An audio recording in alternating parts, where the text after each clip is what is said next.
Bonjour, bienvenue pour la deuxième manche de la Nissan European Downhill Cup en France, au cœur des Vosges, plus précisément dans la station de la Bresse, où pour prendre un peu d'altitude, le meilleur moyen reste l'hélico. On n'a pas beaucoup d'altitude, mais on a plein d'idées ici. La raison pour laquelle on a fait, bien sûr, les premiers, la neige de culture. C'est pour ça qu'on a fait aussi le ski aurore, c'est-à-dire on peut skier à partir de 6 h du matin, et le ski nocturne jusqu'à 10 h du soir. Donc c'est des choses qu'on ne voit pas partout, mais à la Bresse, comme je vous dis, on n'a pas d'altitude, mais on sait se débrouiller autrement. On avait déjà organisé une compétition, mais là quand je suis venu regarder cette nouvelle compétition de cette année, et que j'ai vu le tracé de la piste, j'ai flashé. J'ai dit, ça c'est véritablement ce qu'il nous faut.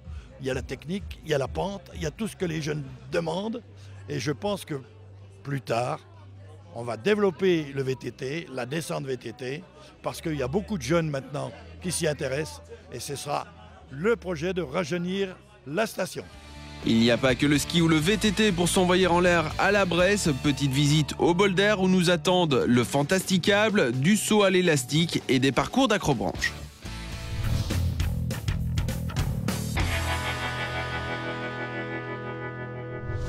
Cette toute nouvelle piste de la Bresse, on va maintenant en découvrir les caractéristiques. 1185 mètres d'altitude au départ, 908 mètres à l'arrivée. Le calcul est vite fait, 277 mètres de dénivellation pour une longueur de piste de 2000 mètres. Une piste rapide, caractérisée par sa technicité. On peut même parler d'une partie trialisante.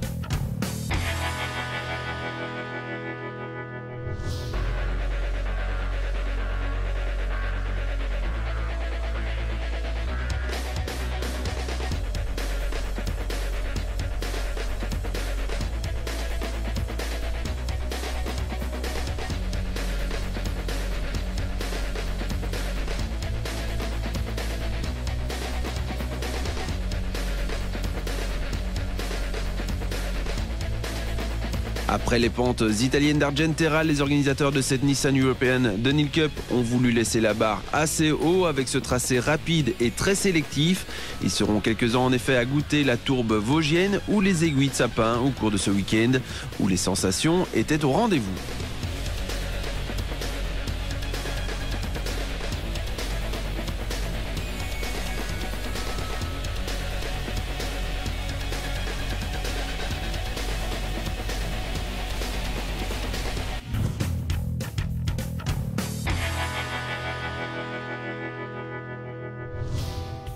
On va s'intéresser en détail à cette fameuse piste baptisée Nissan Hard Rock MX par son concepteur, Philippe Derbier. C'est également lui qui avait tracé la piste de la Coupe du Monde en 2009, déjà à la Bresse. On a à peine quitté la rampe de départ que l'on aborde déjà le premier saut. Petite mise en jambe qui se poursuit avec le saut du ruisseau. Cette première partie est rapide et roulante. Le pilote plonge alors dans une petite partie boisée pour arriver sur la crête des Brimbéliers. Cette crête se termine par un drop qui amène sur la traversée du télésiège. On quitte alors la plaine par le transfert. Troisième saut qui, suivi d'un léger gauche, envoie dans la partie boisée de cette piste. C'est le passage technique. Pas besoin de grandes explications quand on connaît le nom donné à ce passage, Racinland. Du petit lait par rapport au juge de paix de cette piste, les rochers du toboggan. Un drop d'une roche de 2 mètres suivi par un petit goulet où le pilote se sent un peu à l'étroit. Pas le temps de souffler, on enchaîne avec une descente de 3 mètres dans un pierrier pour arriver au bois du talus avec son petit saut légèrement décapité par la météo qui a rendu cet endroit très délicat. Troisième et dernière petite partie de bois tout en dévers, traversée rapidement pour rejoindre le S de la piste de ski. Une noire traversée plusieurs fois avec le saut du Chousse en son milieu, suivi par un champ de bosse naturel que le pilote doit gérer surtout au niveau des freins.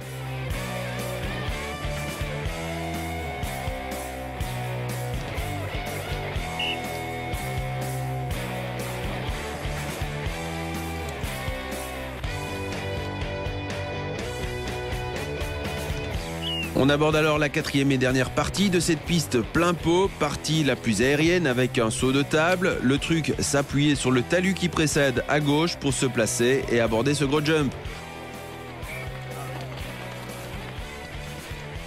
On se glisse ensuite sous le télésiège pour le saut des talus et puis 2 sauts successifs très verticaux.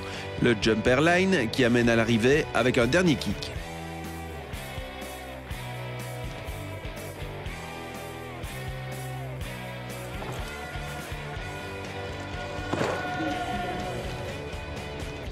piste 100% nouvelle sur un terrain vierge, donc qui a nécessité un suivi au jour le jour, voire même heure par heure, parce qu'elle évoluait.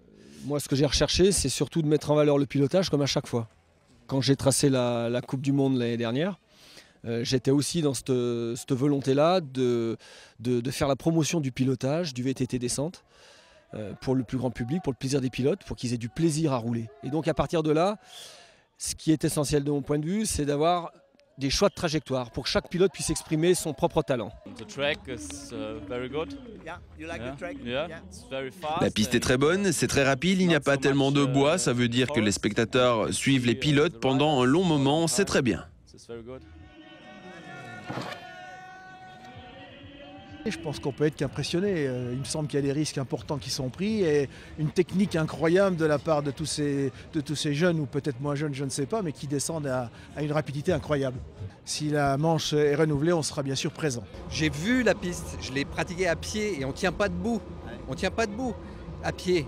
Donc, j'espère que c'est plus facile à vélo pour eux parce que mais bon, c'est des exploits en permanence. Même le dernier il fait un exploit parce que voilà, et bravo au premier bien sûr, mais moi je suis bluffé par ça parce que je connais la montagne en hiver, j'aime bien skier, mais là c'est génial quand on est en plein été au mois d'août et on anime ce site, on lui rend plein de vie. Moi je suis bluffé, bravo.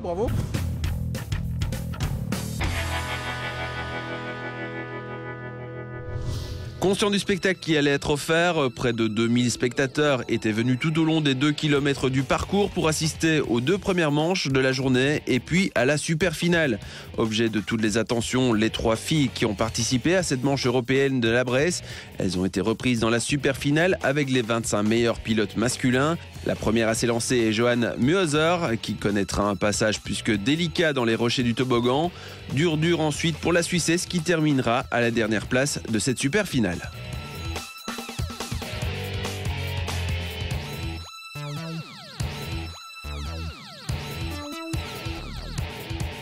Grosse attaque aussi pour la Française Léa Fourton, 80e temps de la première manche, 75e de la deuxième. Elle va jouer de la prudence en contournant dans les rochers, pas vraiment payant puisqu'à la clé ce sera la grosse gamelle et quelques bleus pour Léa qui terminera à la 27e place de cette super finale.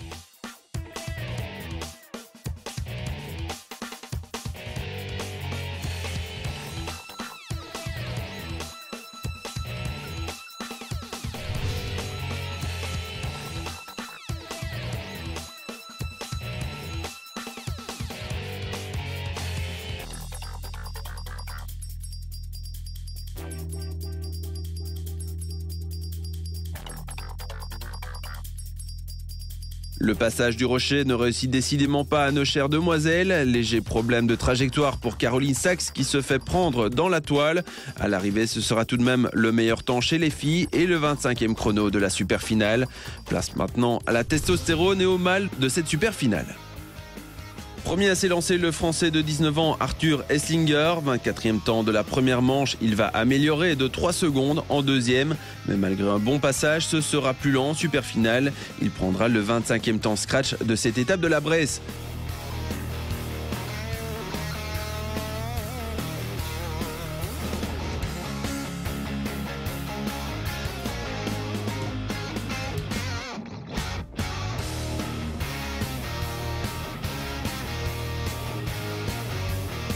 Juste derrière l'Allemand skipper Henning, lui aussi est plus lent en super finale qu'en deuxième manche.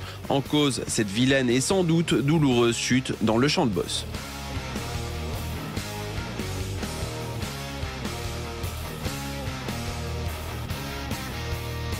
Le Français Vincent Decker joue un peu les équilibristes et signe un modeste 2,27,300.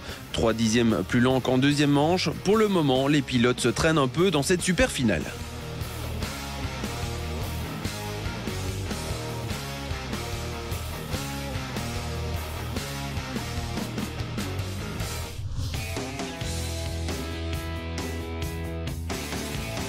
Ça va aller déjà plus vite avec l'Allemand Maurice Streuer. Passage propre et efficace pour le teuton qui améliore son chrono de près de 2 secondes et prend la 16e place de cette super finale avec un temps de 2,25,370. Il sera 21e au temps scratch. Quelques absents sur cette manche de la Bresse comme le Belge Nico Vink, toujours blessé, ainsi que les pilotes retenus au championnat d'Europe qui se déroulait au même moment à Hafjell en Norvège. Les pilotes allemands étaient eux bien représentés sur la station de la Bresse, comme avec Willy Lutzeler qui va faire parler la poudre avec un chrono de 2:20,940. C'est le 9e temps de la finale, le 12e au scratch.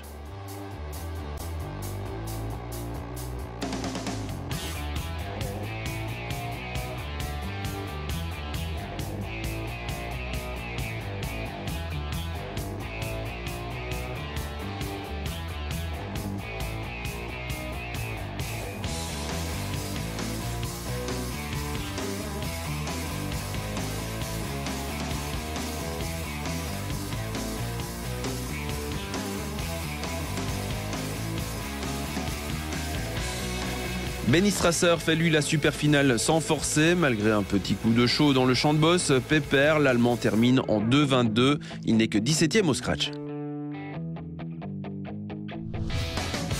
Grosse attaque dès le départ par contre pour le Français Anthony Dognol, mais le gaillard s'enflamme un peu trop et va sortir du parcours. Il est là, puis il n'est plus là.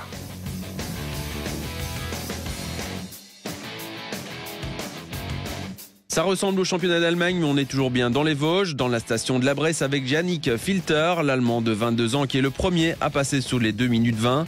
Yannick qui envoie sur les sauts et n'hésite pas à relancer sur le plat va prendre la 7e place de cette super finale. Le 10e temps scratch puisque je vous le rappelle, c'est le meilleur temps de la journée, toutes manches confondues, qui est gardé pour le classement final.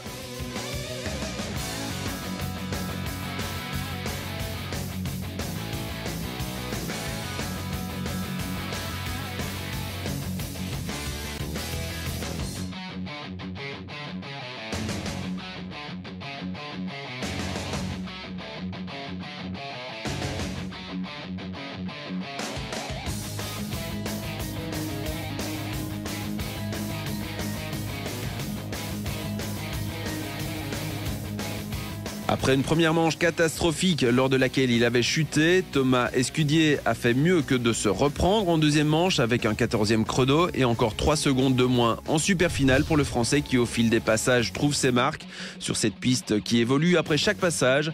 Toute neuve, il a fallu que les pilotes façonnent la trace, certains vont d'ailleurs en faire les frais, piégés par ces trajectoires évoluant au fil des pilotes. Ce sera le cas de Jérémy Severin qui va aller voir le bois de très près, un peu trop près peut-être pour le Français. Mais il n'y avait pas que les Allemands ou les Français présents pour cette deuxième manche de la Nissan European Dunhill Cup à la Bresse. Les Belges avaient également fait le déplacement, c'est le cas des frères Van Gogh-Bergen. Robin, qui avait été le premier Belge du classement final à Argentera avec une 11e place finale. Il entendait faire aussi bien à la Bresse. Le pilote de 19 ans hyper régulier va signer le 11e temps en première manche, le 12e en deuxième comme dans la super finale. Mais au scratch, ce ne sera que le 16e chrono. Néanmoins, Robin marque de précieux points pour le classement général.